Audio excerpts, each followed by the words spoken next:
পরিবর্তন যাত্রার প্রয়োজন কেন? এই পরিবর্তন যাত্রার প্রয়োজন হচ্ছে পশ্চিমবঙ্গের পরিবর্তন আনা। কি পরিবর্তন?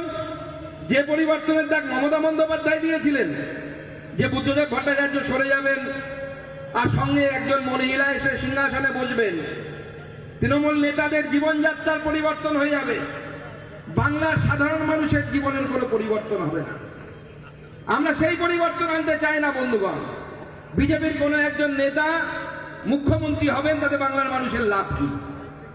বাংলার মানুষের লাভ তখনই হবে যখন বাংলার একজন সাধারণ মানুষের জীবনের পরিবর্তন হবে।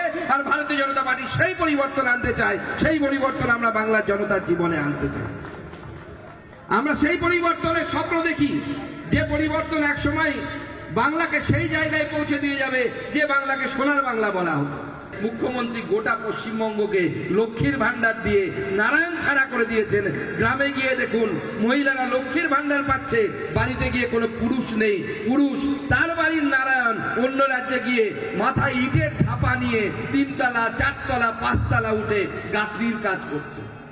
কি লক্ষ্মীর ভান্ডার মাননীয় মুখ্যমন্ত্রী দিয়েছেন? আমরা যখন ক্ষমতায় আসব, আমরা লক্ষ্মীর ভান্ডার শুধু চালু রাখবো তাই নয়, তাতে তৃণমূল কংগ্রেস যে প্রতিশ্রুতি দেবে আজকে এই মঞ্চ থেকে বলছি। আর মনে রাখবেন, সুকান্ত মজুমদার বেফালতু কথা বলে না, যা বলে অক্ষরে অক্ষরে পালন করে।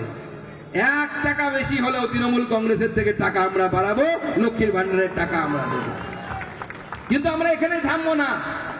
যে লক্ষ্মীদেরকে মাননীয় মুখ্যমন্ত্রী নারায়ণ ছাড়া করেছেন, তাদের হাতে কাজ দিয়ে সেই নারায়ণদের ফিরে আনার ব্যবস্থাও ভারতীয় জনতা পার্টি করবে। ভারতীয় জনতা পার্টি কর্মসংস্থানের কথা বলবে।